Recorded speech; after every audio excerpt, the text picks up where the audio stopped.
সংসারের জন্য টুকটাক কেনাকাটার দরকার ছিল। সকালে বরের কাছে টাকা চেয়ে পাইনি, তবে একটু পরে আমার মজুরির টাকা আমার হাতে চলে আসছে। তাই দেরি না করে সাথে সাথে আমি শপিংয়ে বেরিয়ে গেছি। আমরা কেন যেন কারো প্রশংসা বা ভালোটা বলতে না অনেক বেশি কিপটামি করি, তাই না আপুরা? আসসালামু আলাইকুম, কেমন আছে সবাই? আশা করছি কাছে দূরে দেশ এবং দেশের বাইরে যেখান থেকে আমার ভিডিওটি দেখছো বা দেখবে সবাই ভালো আছো। আল্লাহর রহমতে আমরাও বেশ ভালো আছি। তাই তো নতুন আরও একটি ডেইলি লাইফস্টাইল ব্লগ নিয়ে তোমাদের মাঝে আবারও চলে আসলাম আমি কেয়া। আশা করছি আমার প্রতিদিনের কাজের রুটিনের মধ্যে আজকের কাজকর্ম তোমাদের কাছে ভালো লাগবে। আজকে সকালে ঘুম থেকে উঠে আমি বেশ কিছু কাপড় ধুয়ে নিয়েছি, কারণ আরিশ উঠে থাকলে বা এই হাতে ধোয়ার কাপড়গুলো না আমি আর ধুতে পারি না। তো এই কারণে এখনই কাপড়গুলো ধুয়ে নিলাম। তো ধোয়ার সময় একেবারে ভিজে গিয়েছিলাম, তো কাপড় চোপড় আবার চেঞ্জ করে নিলাম। আর এখন ওই কাপড়গুলাই হচ্ছে চিপড়ানোর জন্য মেশিনে দিয়ে দিলাম, কারণ বাইরে গুড়ি গুড়ি বৃষ্টি হচ্ছে। আর ওইভাবে যদি কাপড়গুলো ব্যালকনিতে দেই তাহলে শুকাতে অনেক বেশি সময় লাগবে। এখন হচ্ছে আমি আমার অর্ডারে টুকটাক কাজ আছে, তো ভাবলাম যে আজকে আরিশ ঘুম থেকে ওঠার আগেই ওই কাজগুলো শেষ করব। তো আগে হচ্ছে আমি টেবিলটা মুছে ক্লিন করে নিলাম, আর তারপরে হচ্ছে কাপড়গুলো কেটে নিব। আর আমি সব সময় নর্মালি এই কাজটাই করি, নিজেরটা বানাতে গেলেও অর্ডারি কাজগুলো করতে গেলেও দেখা যায় আরিশ ঘুম থেকে ওঠার আগে আমি কাটাকাটির কাজগুলো করে রাখি। ওকে নিয়ে মেশিনে বসতে পারলেও কাটাকাটির কাজ করতে অনেক বেশি বিরক্ত করে। তো এই কারণে সবসময় চেষ্টা করি এই কাজটা একদম ভোরবেলা করার জন্য। তো এখন এই যে আমার হচ্ছে অর্ডারে 2টা সালোয়ার ছিল, তো এগুলো প্লাজো সালোয়ার হবে তো বাচ্চার। তা আর এগুলো বানাতে খুব বেশি সময়ও লাগবে না। তো আমি এখন ঝটপট করে কেটে নিয়ে তারপরে এখনই মেশিনে বসে যাব। আমি এদিকে কাটাকাটির কাজগুলো করে নিতে নিতে আপনাদের সাথে একটা আপুর কথা শেয়ার করি।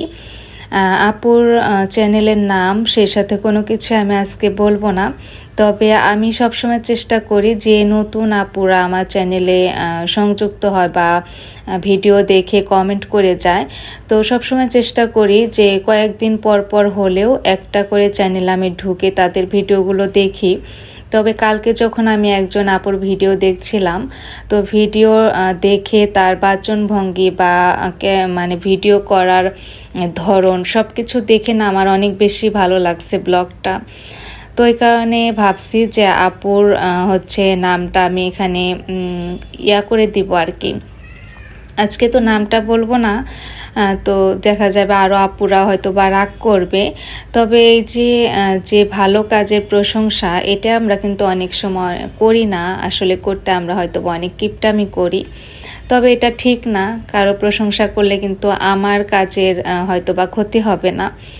তো আজকে আমি এতটুকুই বলবো যে আপুর যদি আজকের ভিডিওতে আমার কমেন্ট আসে তবে আমি আপুর সেই কমেন্টটা পিন করে দিব, তাহলে সবার ফার্স্টে থাকবে। এতে করে ওই আপুটাও বুঝতে পারবে যে কার ভিডিওর কথা বলেছি। আর পরবর্তী ভিডিওতে অবশ্যই সে আপুর নামটা মেনশন করে দিব। তবে দেখি আপু ভিডিও দেখে কিনা বা কমেন্ট করে কিনা। তবে এক কথা, আমার আপুর ভিডিওগুলো অনেক বেশি ভালো লাগছে, সেই তুলনায় আপুর ভিউ অনেক কম হয়। তো আমি আশা করব আপনারাও পাশে থাকবেন। আমি যখন কমেন্টটা পিন করে দিব তাহলে আপনারা বুঝতে পারবেন যে সর্বপ্রথম যে কমেন্টটা থাকবে তো ওইটাই হচ্ছে ওই আপুটার চ্যানেল। এই যে কাটাকাটির কাজটুকু করে নিতেই কিন্তু আমার ওই ওয়াশিং মেশিনে মাত্র 16 মিনিটের জন্য কিন্তু আমি কাপড়গুলো চিপড়ানোর জন্য দিয়েছিলাম, তো এর মধ্যে হয়ে গেছে। তো ওইটাই বের করে আগে ব্যালকনিতে ছড়িয়ে দিয়ে আসলাম। আর আজকে হচ্ছে আমি বেশ কিছু ভারী কাজ করব, তার মধ্যে এই যে ওভেনটা ক্লিন করা, এটা আমার একটা গুরুত্বপূর্ণ কাজ। আপনাদের সাথে ওই গত ভিডিওতে শেয়ার করেছিলাম যে আমার বেশ কিছু কাজ জমে গেছে, তো সেগুলোই এখন ধীরে ধীরে করে নেওয়ার চেষ্টা করছি।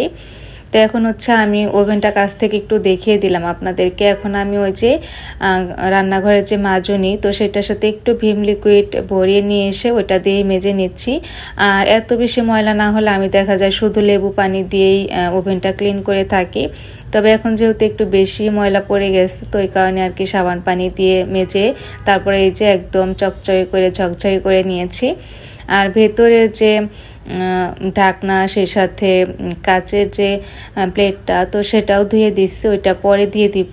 আর এখন আমি ওভেনটা একটু খোলাই রাখবো কিছুক্ষণ, তারপরে হচ্ছে বন্ধ করব, কারণ এর মধ্যে একটা স্মেল মানে হয়ে গেছে, তো সেই স্মেলটা যাতে করে চলে যায়। আর এখন চলে আসলাম হচ্ছে এই যে রান্নাঘরের চুলা ক্লিন করব, কারণ 2-3 দিন হলো দেখা যায় রান্না করি আর এমনি শুধু ভেজা ন্যাকড়া দিয়ে মুছে মুছে রেখে দেই।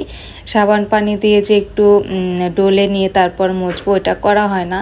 তো আজকে ভাবলাম যে যেহেতু হাতে সময় আছে, সকালে উঠেছি, তো এই কাজটাও করে ফেলি। তো এই যে চুলার উপরে যে আমি দিয়েছি যে আঁচটা ভেতরে রাখার জন্য, এটাকে কি বলে, তো ওইটাও দেখলাম যে ভালোই ময়লা হয়েছে, এখন মাজলে উঠবে কিনা জানি না, তো একটু ভিজিয়ে রাখলাম।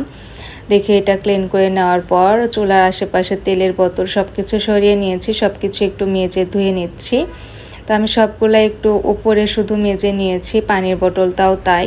আর এখন সব কিছু ধুয়ে হচ্ছে একটু শুকানোর জন্য রেখে দিব। তারপর হচ্ছে এই যে চুলার যে এটা কি বলে আসলে, এটা স্ট্যান্ড নাকি, তো এই দুইটাও মেজে নিব। এর সাথে যে বটিটাও আজকে ক্লিন করে নিব। বটিতে দেখা যায় সবসময় শুধু কাটাকুটা করা হয়, তবে অনেক দিন পর পর এটা মেজে নেওয়া হয়। আজকে আমি এমনি শুধু তারের মাজুনিটা দিয়ে একটু মেজে নিলাম, তো দেখলাম যে এটাও ভালোই ক্লিন হয়েছে, যতটুকু করতে পারছে আর কি। হালকা হালকা দাগ আছে, আর এটা থেকেই যাবে হয়তো। তবে বটিটা খুব সুন্দর ক্লিন হয়েছে। আর এর সাথে যদি একটু বালি বা আমি ছাই দিয়ে মেজে নিতাম তাহলে আরও বেশি ক্লিন হতো, তবে কেন জানি ইচ্ছে হচ্ছিল না। আমার ঘরে কিন্তু বালি ছাই দুইটাই আছে। এখন এই তো চুলার উপরে ইয়াটা দিয়ে এখন দুধটা জালে বসিয়ে দিলাম। যখন কোনো কাজে হাত দিই তখন আসলে খেয়াল থাকে না যে কয়টা বাজে, তো ঘড়িতে দেখি আসলে অনেক বেজে গেছে। তো মেয়েকে ডাক দিয়ে রেখে আসলাম, আর এদিকে দুধটা বসিয়ে দিলাম অল্প একটু করে। তো এইটুকু জাল করে ওকে দুধ ভাগ মেখে দিব। আর এই যে কালকে যে আমি মশলাদানিটা ধুয়ে রেখেছিলাম, তো এটা এখনো রিফিল করা হয়নি, তো এটা এখন রিফিল করে নিব। আমার মশলাদানির হচ্ছে ঢাকনাটা ফেটে গেছে, তো বেশ কয়েকদিন হলো আমি অনলাইন তারপর অফলাইন সব জায়গায় খুঁজছিলাম যে একটু ইউনিক টাইপের কোনো মশলাদানি পাই কিনা, আসলে খুঁজে পাচ্ছি না। কখন পাবো বা কবে পাবো জানিও না। তো যাই হোক, মেয়েকে টিফিন বানিয়ে দিতে পারিনি, কারণ অনেক বেশি লেট হয়ে গেছে। তো ভাবলাম যে 2টা আপেল একটু কেটে দিয়ে দে, আজকে এটাই খেয়ে নিবে ও। তো আপেলটা কাটছিলাম আর হচ্ছে চিন্তা করছিলাম যেটা তো কালো হয়ে যাবে, তবে হাতে ওই পরিমাণ সময় নেই যে একটু লেবু মেখে দিব। হালকা একটু লেবু কিন্তু ঘষে দিলে এটা আর আপেলটা কালো হয়ে যায় না। তো গত ভিডিওতে আমার প্রিয় আপুরা এবং আন্টিরা খুব সুন্দর সুন্দর কমেন্ট করেছিলেন। তার মধ্যে আনিকা আপু একটা কমেন্ট করেছেন যে আপু তোমার এই ভিডিওটা না, শুধু তোমার সব ভিডিও আমার কাছে অনেক বেশি ভালো লাগে। তা আপুদেরকে আসলে ধন্যবাদ দিয়ে শেষ করার মতো না, আপুদেরকে অসংখ্য অসংখ্য ধন্যবাদ। কারণ আপুরা প্রতিনিয়ত আমাকে যতটা মানে উৎসাহিত করে বা এই কমেন্টগুলো পেয়ে আমার কাছে খুব ভালো লাগে। আর এখানে কাজ করার মনে হয় উৎসাহ আমার 3-4 গুণ বেড়ে যায়। তা আপুদের সবাইকে অনেক অনেক ধন্যবাদ। তো মেয়েকে বিদায় দিয়ে আমি হচ্ছে এখন মেশিনে বসলাম। ওই যে 2টা সালোয়ার কেটে নিলাম, সেই 2টা এখন বানিয়ে ফেলবো। আর এখন কিন্তু পুরো হচ্ছে 8টা 10 না 20-এর মতো বাজে।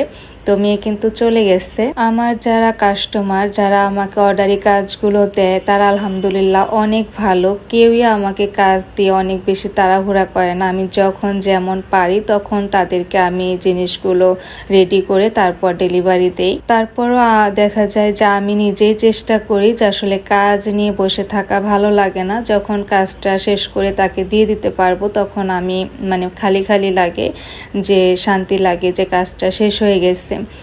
এখন হচ্ছে এই ঘরের বিছানার চাদরটা চেঞ্জ করে নিব। 2 দিন আগে ওই ঘরেরটা চেঞ্জ করেছিলাম। ওই ঘরে একটু ডলাডলি বেশি হয় আর কি, ওই কারণে ওই ঘরেরটা আগে চেঞ্জ করেছি, আর আজকে এটাও করে নিচ্ছি। আর এখন এই ঘরটা গুছিয়ে রেখে আমি ফুল বাসাটাই হচ্ছে অফ ক্যামেরাতে গুছিয়ে নিব আজকে। আমি 2টা সালোয়ারই শেষ করে ফেলেছি, তবে ইলাস্টিকের ওইখানে আমি সেলাই করি নাই, যেহেতু ওই বাচ্চাটা একদম শুকনা। তো ভাবলাম যে ইলাস্টিক হয়তো বা একটু বড় হতে পারে, তো এই কারণে ওইটুকু বাদ রেখেছি যে ওর মাপ দিয়ে তারপর ওইটুকু শেষ করে দিব। আমি যখন ভয়েস দিচ্ছিলাম পাশে এত বেশি মনে হয় আতশ বা ফটকা ফুটানোর আওয়াজ হচ্ছিল, তো তারপরেও ভাবলাম যে ভয়েসটা আজকেই দিয়ে শেষ করে রাখি। আমার পুরো বাসাটা গুছিয়ে নেওয়া শেষ, এখন এই তো পাপোশগুলো জায়গা মতো দিয়ে দিব। তবে একটা আপু বলেছিল যে পাপোশগুলো যাতে করে আমি কাছ থেকে দেখাই বা ডিটেলসে বলি যে কিভাবে বানিয়েছে এগুলো। তো এগুলো হচ্ছে জিন্সের প্যান্টের কাপড়, সেই সাথে হচ্ছে যে কোনো কাপড় দিয়ে বানালে 2 পল্লি দেয় আর মাঝখানে হচ্ছে অন্য একটা কাপড় ব্যবহার করা হয় 1 পল্লি। তো এগুলো কিন্তু মেশিনে সেলাই করে ফুল ফুল করে নেওয়া হয়েছে, এইভাবে করে আড়াআড়ি করে কোঠা কোঠা করে। তারপর যে কালার সুতাটা দিয়ে ফুল করা হয়েছে ওই কালারটা দিয়ে আবার চারদিকে বর্ডার করা হয়েছে। তো সবগুলো পাপোশই কিন্তু একরকমই, আর এগুলো সবগুলো আমার মায়ের হাতে বানানো। তো আমার আপুটার নাম খেয়াল নেই, জান্নাত আপু হয়তো, বা আপু তুমি দেখলে অবশ্যই জানিও। তো এই যে সবগুলো পাপোশ একটু তোমাদেরকে দেখিয়ে দিলাম। আজকে সকালে যখন তোমাদের ভাইয়া বের হয়ে যায় তখন তার কাছে আমি কিছু টাকা চেয়েছিলাম, যে সংসারের খুবই প্রয়োজনীয় টুকটাক কেনাকাটা দরকার ছিল। তো সে আর কি বলছে যে দিতে পারবে না, না করে দিচ্ছে। তো তারপরে আর কি আমি একজনের কাছে না 2জনের কাছে টাকা পেতাম। একজনের কাছে হচ্ছে সেই ঈদের আগে অর্ডারি কাজ করেছিলাম সেই টাকা, আর একজনের কাছে হচ্ছে ঈদের পরে করেছি সেইটা। তো 2জনই দিয়ে গেছে। তো আগে যে পেতাম তার কাছে 2000 পেতাম, সে 2000 দিয়ে গেছে, আর একজনের কাছে 900 পেতাম, তো 1000 টাকার নোট দিয়ে গেছে। তো আমি 100 টাকা তাকে ফেরত দিয়েছি। তো এই 1000 টাকাটা যেহেতু চকচকে, তাই ভাবলাম যে এটা ব্যাংকে রাখি। আর আমার যেহেতু টুকটাক কেনাকাটার দরকার আছে, তাই ভাবলাম যে এবার পুরাটা ব্যাংকে না রেখে আমি এই টাকাটা রেখে দিছি, এটা দিয়ে কেনাকাটা করব। তবে এখান থেকে আমি খুব চেষ্টা করব 1500 টাকার মধ্যে কেনাকাটাগুলো সেরে নেওয়ার, আর 500 টাকা হয়তো বা রেখে দিব। তবে আমি 2000 টাকাই নিয়ে যাচ্ছি, যে দেখি কত কি লাগে, একটু বেশি নিয়ে যাচ্ছি। তো এখানে 2টা ব্যাংক দেখতে পেয়েছো, রেড কালারটা আমার আর ইয়েলো কালার এটা হচ্ছে মেয়ের। তো মেয়েরটাও বের করেছিলাম, ভাবছিলাম যে ওর মধ্যে 500 টাকা দিয়ে দিব, তবে রাখি নাই আর কি। এখন এই যে আরিশ বায়না ধরেছে ফুচকা বয়মে, দেখেও মনে করছে এগুলো এমনি খাওয়ার জিনিস, তো ওইটাই খাবে। তো ভাবলাম যে কয়েকটা ওকে ভেজে দেই, এতে করে ও একটু ঠান্ডা হয়ে থাকবে। আরিশ এগুলো ভাজা দেখে এগুলোকে বলছিল যে এগুলো নাকি বল বল খাবে ও। তো যাই হোক, এই যে 4-5টা আমি ভেজে ওকে দিয়ে দিলাম। এখন হচ্ছে আমি বের হয়ে যাব তার আগ মুহূর্তে। এখন একদম পুরো হচ্ছে 11টা 10-এর মতো বাজে। তো আমি বের হতে হতে 11টা 18 না 20-এর মতো বেজে গেছে। তো এই যে আমি চলে আসলাম, আজকে আমি চলে আসছি আরিফেল এই যে বেস্ট বাইতে। তো হচ্ছে স্কুল টাইমের আগে আসছে আর কি, ছুটির টাইমের আগে। মেয়ের যেহেতু 1টার পরে ছুটি হয়, তা আমি আর এক ভাবি চলে আসছি। তো ভাবিরও নাকি টুকটাক কেনাকাটা ছিল, তো একসাথেই আসলাম। তো এখন দেখছি যে আসলে মানে টুকটাক যে জিনিসগুলো দরকার, তো সেগুলো কেমন কি পাই, তো ওইখান থেকে নিয়ে নিব। তা আমরা আসলে মেয়েরা যা কিনি বা না কিনি, তবে দেখা যায় শপিং মলটা ঘুরে দেখতে অনেক বেশি পছন্দ করি। তো সব কিছুই দেখছিলাম, আর এদিকে পটু দেখো একা একা এসে ও এতগুলো গাড়ি নিয়ে নিছে, সবগুলোই নিবে ও। তো পরে ওকে বুঝিয়ে সুঝিয়ে 2টা হাতে ধরিয়ে দিয়েছিলাম।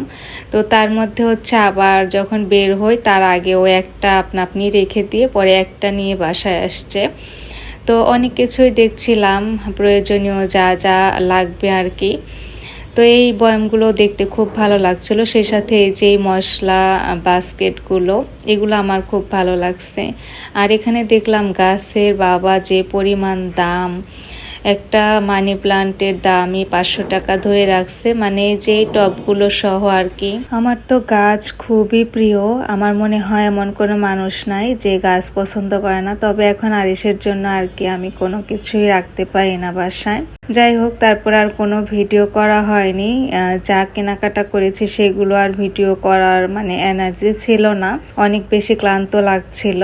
এখন হচ্ছে রাতের বেলা ওর বাবা বাইরে গিয়ে ফোন দিছে যে আজকে রান্না করো না, আমি খাবার নিয়ে আসছি। সে কিন্তু বাসায় এসে দেখে গেছে আমি রান্না বসিয়ে দিছি। তো তরকারি রান্না করেছি, এতগুলা ভাত, তো সবগুলো এখন থেকে যাবে। তার হচ্ছে কয়েকটা কোর্স কমপ্লিট করেছে, সে সার্টিফিকেট পেয়েছে। তো মেয়ে বলছিল যে বাবা 50টা হওয়ার পরে আমাদেরকে খাওয়াবা। তো তার হচ্ছে 50টা সারিয়ে 56টা হয়ে গেছে। তো তারপরে আর কি মেয়ে তো প্রতিদিনই বলে যে আমাদেরকে খাওয়াও না, তো এই কারণে নিয়ে আসছে। আমি না করছিলাম যে বাইরে খাবার আনার দরকার নাই, শুধু শুধু অনেকগুলো টাকা চলে যায়। আমি বলছিলাম যে এই টাকা দিয়ে বাচ্চাদের জন্য অন্য খাবার কিনে এনে দিব, তো ওটা খেতে পারবে অনেক দিন। তো কে শোনে কার কথা, তারপরেও নিয়ে আসছে। যাই হোক, এখন সবাই মিলে একসাথে খেয়ে নিব। কথা বলতে বলতে ভিডিওর একদম শেষ প্রান্তে চলে আসছি। সবাই ভালো থেকো আর আমাদের জন্য দোয়া করো। আজকে বিদায় নিচ্ছি। আসসালামু আলাইকুম সবাইকেই। আল্লাহ হাফেজ।